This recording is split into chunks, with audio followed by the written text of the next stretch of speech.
जैसे कि आप सभी जानते ही हैं कि यूनिवर्सिटी नेशनल हॉर्टिकल्चर बोर्ड ये किसान भाइयों के लिए और खास करके जो हमारे हॉर्टिकल्चर के बागवान हैं, चाहे हम बात फलों की करें, सब्जियों की करें या फूलों की करें, उसमें इकट्ठे यूनानिमसली काम कर रहे हैं। और department of horticulture, national horticulture board और खास जम्मू में आज हमारे साथ डायरेक्टर NHB डॉक्टर संसार अहमद जी हमारे साथ हैं। इनका यहाँ आने का एक मकसद जो है वो अनूठा है। वो इसलिए कि संसार अहमद जी ने यूनिवर्सिटी के पास अप्रोच किया और इन्होंने कहा कि आप मुझे ये बताइए कि यूनिवर्सिटी जो अलग अलग रिसेंट एडवांसेस कर रही है, चाहे वो फ्रूट प्रोडक्शन की है, वेजिटेबल प्रोडक्शन की है, फ्लावर प्रोडक्शन की, वहां पर साइंटिस्टों के साथ डायरेक्ट इंटरेक्शन हो, जिससे नेशनल हॉर्टिकल्चर बोर्ड और साइंटिस्टों के साथ एक अच्छा मिलाप होके आए। दूसरा, आने वाले समय में इस यूनिवर्सिटी जो रिसर्च कर रही है उनको बताया जाए, और जो नए वैज्ञानिक है उनको ये भी बताना है कि कुछ अच्छे प्रोजेक्ट्स आप लेके आइए। चाहे हम बात करें हॉर्टिकल्चर बोर्ड की, तो नेशनल हॉर्टिकल्चर बोर्ड में कुछ पायलट प्रोजेक्ट्स दिए जाते हैं, कुछ प्रोजेक्ट्स कंजर्वेशन ऑफ हॉर्टिकल्चर के ऊपर होते हैं और कुछ प्रोजेक्ट्स रिसर्च और डेवलपमेंट बेस पे होते हैं। तो वो मकसद, उस मकसद के साथ आज की इनकी मेरे साथ मीटिंग थी। इसी तरह अगले 10-12 दिन के लिए हमारे साथ रहेंगे। इनको fruit science, vegetable science, post harvest management और फ्लोरिकल्चर, इन सभी डिपार्टमेंट्स में ये जाएंगे और ये डिस्कस करेंगे कि कैसे आने वाले समय में जो संभावनाएं हैं उनको हम एक्सप्लोर करें, वैज्ञानिकों के साथ मेल और अच्छे से बढ़े, और जो यूनिवर्सिटी है, जो नेशनल हॉर्टिकल्चर बोर्ड है और हमारा जो डिपार्टमेंट है, इनमें जो प्रॉब्लम्स है जो किसान भाइयों की बागवानी से लेकर उन सभी को हम कैसे दूर करें। तो उसी के चलते आज संसार अहमद जी मेरे साथ हैं।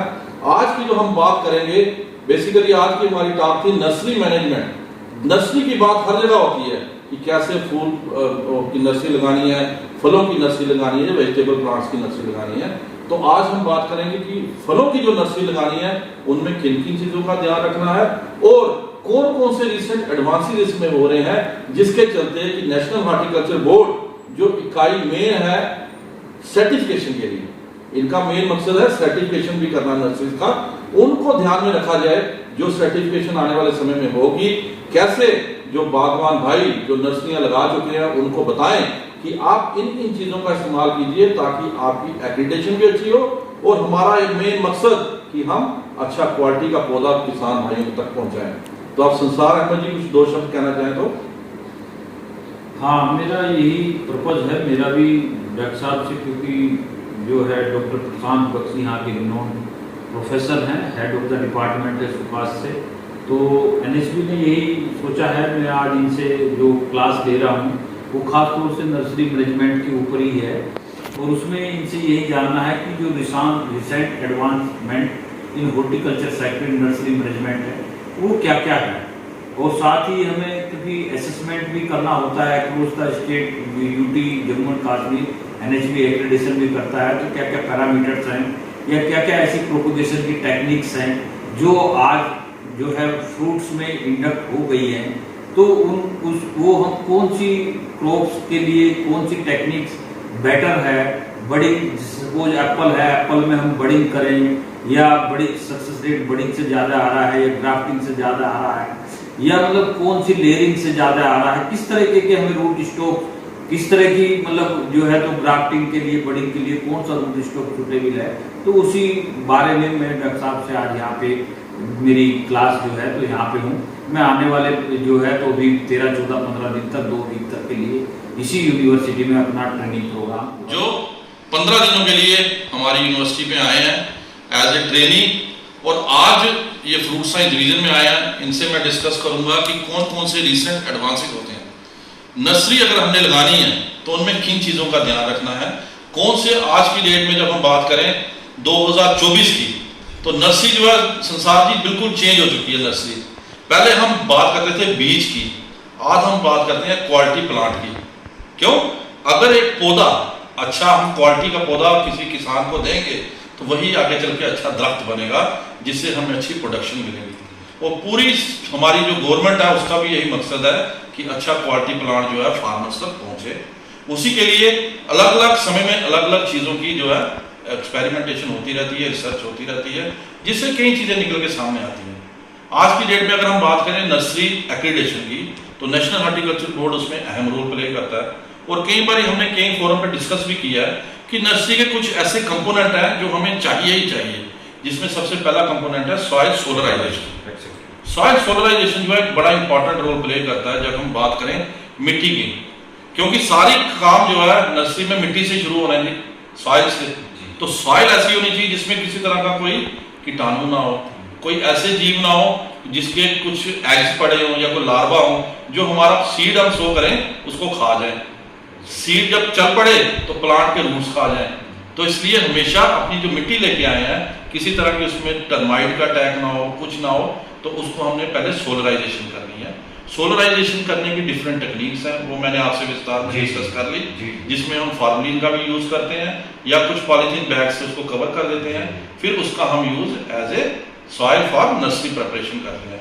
इसमें कुछ स्टीम भी यूज करते हैं। कई जो एडवांस जहां पर हम बात करें नर्सरी की, जो बड़े लेवल पे नर्सरी ग्रो करते हैं वहां पर वो स्टीम का इस्तेमाल करते हैं फॉर फ्यूमिगेशन। ठीक है जी, सॉइल सोलराइजेशन और फ्यूमिगेशन।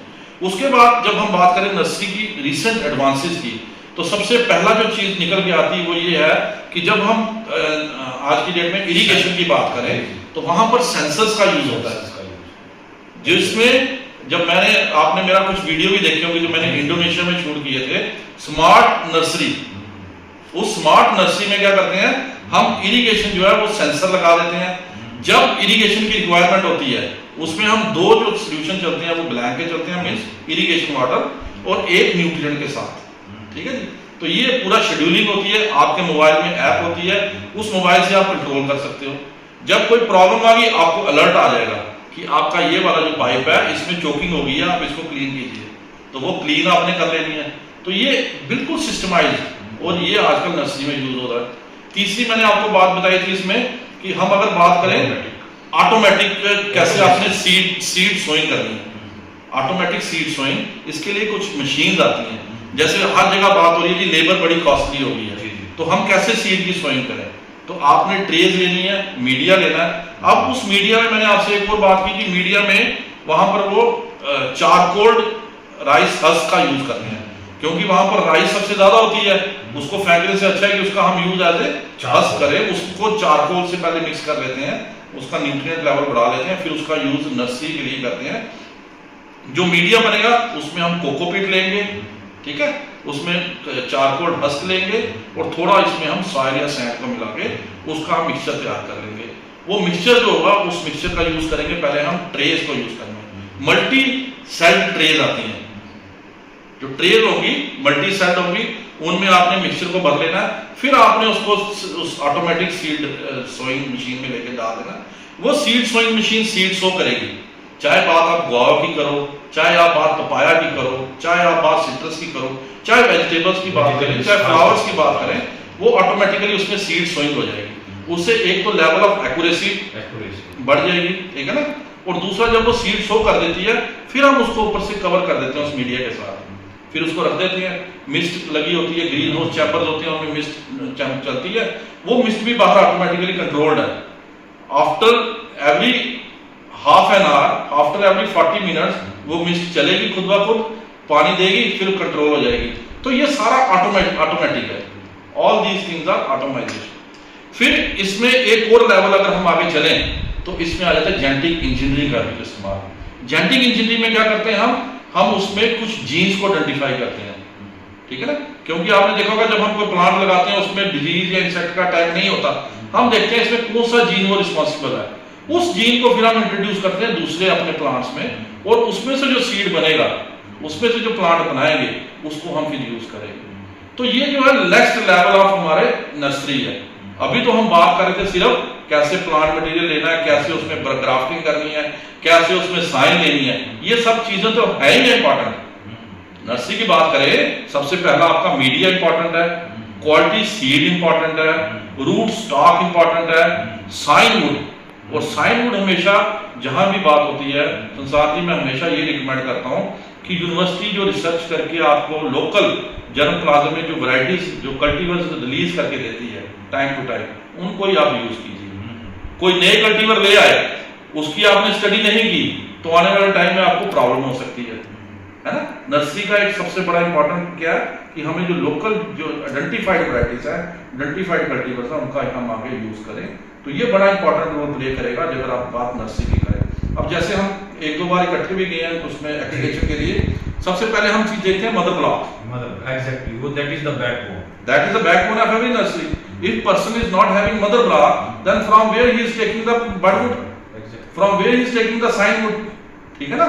उसके लिए पहले तो वो करना है, फिर क्या होता है उसमें रिकमेंडेड ग्राफ्टिंग मेथड्स भी हैं, ठीक है।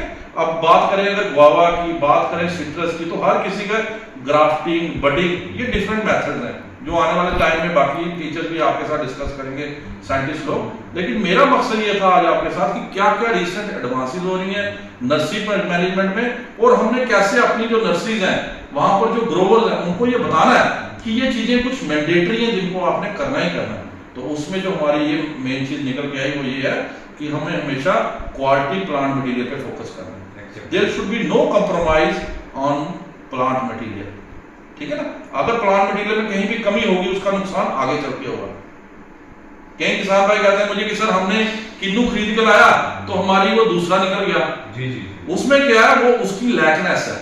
जो ग्राफ्टेड प्लांट को लेके आया था, ग्राफ्ट तो मर गया, तो जो बड रूट स्टॉक था वो रूट स्टॉक उसका छल पड़ा। तो ये अवेयरनेस किसान को भी चाहिए कि जो मैं बडवुड लेके आ रहा हूँ, जो मैं प्लांट मटेरियल लेके आ रहा हूँ, क्या जो बड है वो मेरी रिटेन है, क्या जो प्लांट बन रहा है वो उसी का बन रहा है। क्योंकि जब 3 या 4 साल के बाद फ्रूट निकल के आएगा उसी से हमें पता लगेगा कि ये फ्रूट कौन सी वैरायटी है, ठीक है जी। अब बात अगर हम करें आम की, अमरूद की, सिट्रस की, लीची की, तो इनके डिफरेंट प्रोपगेशन मेथड्स हैं। जैसे आपने कहा लीची लेयरिंग से अच्छी होती है, ठीक है जी। हमारा सिट्रस जो है वो बडिंग से अच्छा होता है, डी बडिंग। बात करें अगर गुआवा की, गुआवा में हमारा उस दिन हम गए थे, उस दिन लेयरिंग की बात हो रही थी, है ना, गुआवा में लेयरिंग। लेकिन मैंने आपको बोला लेयरिंग हमने रिकमेंड नहीं करनी, हम ग्राफ्टिंग पे जाएं, ग्राफ्टिंग पे जा रहे हैं, है ना। मैंने बोला था ना उसमें वो जो मड में एक था उसने जो लेयरिंग की थी, उसका क्या रीजन है, लेयरिंग का जो प्लांट होगा वो हम वही लेंगे जिसको जो सीड हार्ड टू जर्मिनेट है। तो गुआवा में तो ऐसी प्रॉब्लम नहीं, गुआवा का सीड फेंक दो ऐसे जर्मिनेट हो जाता है।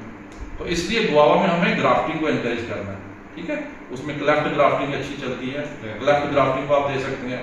ऐसे बात अगर हम मैंगो की करें तो हमारी इसमें वीनियर ग्राफ्टिंग, साइड ग्राफ्टिंग ये हम अच्छे से चला रहे हैं, और आजकल क्लेफ्ट ग्राफ्टिंग भी अच्छी चल रही है, ठीक है। तो ये जो डिफरेंट टाइम्स में जो यूनिवर्सिटी काम करती है उनको हमें अपनी पैकेज ऑफ प्रैक्टिस में लेके आते हैं।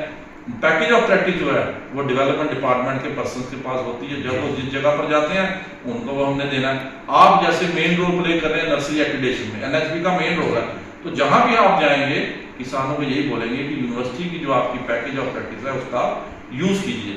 जैसे अभी पिछले दिनों मैंने सुना कि आप उधर गए थे पुंछ, वहां पर आपने पीकनट और वॉलनट की लोगों में देखा कितना उत्साह था उनमें, बहुत ज्यादा। मैंने पहली बार देखा कि पीकन नट के उसके पास मदर ब्लॉक 600 प्लांट्स उसके पास मदर ब्लॉक, और बहुत ही आप तो जानते हैं मदर प्लांट जो है तो बैकबोन है जी, और 600 पीकन प्लांट, और वो बंदा अगर चाहे तो वो जो है 7, 8, 10 हजार तक पौधे। और देखिए हमारे मीर साहब आपके साथ थे, वानी साहब आपके साथ थे, और उन्होंने ऑन फार्मर पर डिमॉन्स्ट्रेशन करके दिखाई कि आप ये वाली बड काटेंगे, ये वाली स्टेम काटेंगे, ऐसे इसका आर्किटेक्चर बनेगा।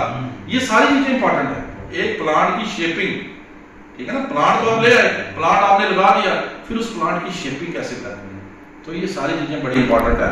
तो मुझे लगता है कि आज इस मकसद के लिए हम मिले थे, और आगे अगर आपको कोई जानकारी कभी भी चाहिए तो आप बीच में गाइडेंस लेते रहेंगे, और जो है तो आपका कोऑपरेशन बहुत अच्छा रहा है, और इस सेक्टर में जो आपने काम किया है वो हमेशा एक बहुत ही जो है तो अप्राइज वर्क है, और हम आपसे यही उम्मीद करते हैं कि समय समय पे आप हमें भी गाइड करते रहिए। एनएचबी क्योंकि प्रोमोशनल ऑर्गेनाइजेशन है, टेक्निकल एक्सपर्टाइज हमें यूनिवर्सिटी और हमारे जो इम्पैनल्ड एक्सपर्ट्स हैं उन्हीं से लेनी पड़ती है, और हम कोशिश करेंगे जो आपने बताया है सोलराइजेशन है, ठीक है जी, ऑटोमेशन है आपका, फिर सेंसर्स वाला पार्ट है, फिर आपने डिफरेंट जो कंपोनेंट्स बताए हैं अच्छी नर्सरी के लिए। हमारी आगे कोशिश यही रहेगी कि नर्सरी मैनेजमेंट में हम इन कंपोनेंट्स को ग्राउंड लेवल पे एग्जीक्यूट करें। Thank you so much for your class. और साथ में संसार जी मैं आपका ये भी शुक्रिया करूंगा, मैं इंडोनेशिया गया था, वहां से मैंने कुछ वीडियो शेयर किए। जी, मैं चाहूंगा कि जो आपके ग्रुप्स हैं वो आप उन किसान भाइयों तक जी, उसमें पहुंचाएं। जी जी, वो वीडियो नर्सरी के कलेक्शन हमारे पास है। हाँ, वो नर्सरी के वीडियोस थे। उसमें ये था कि कैसे फ्रूट प्लांट्स में, कैसे वेजिटेबल में, कैसे फ्लावर में हम इन चीजों का यूज करके अपनी नर्सरी को बढ़ा सकते हैं, है ना। तो हमारा मकसद ये है कि किसी तरह हमारी बात किसान भाइयों तक पहुंचे, बागवान भाइयों तक पहुंचे, और जो हमारा मकसद है production of quality plant material, उसको हम पूरा कर सके। बहुत बहुत धन्यवाद जी। Thank you so much sir.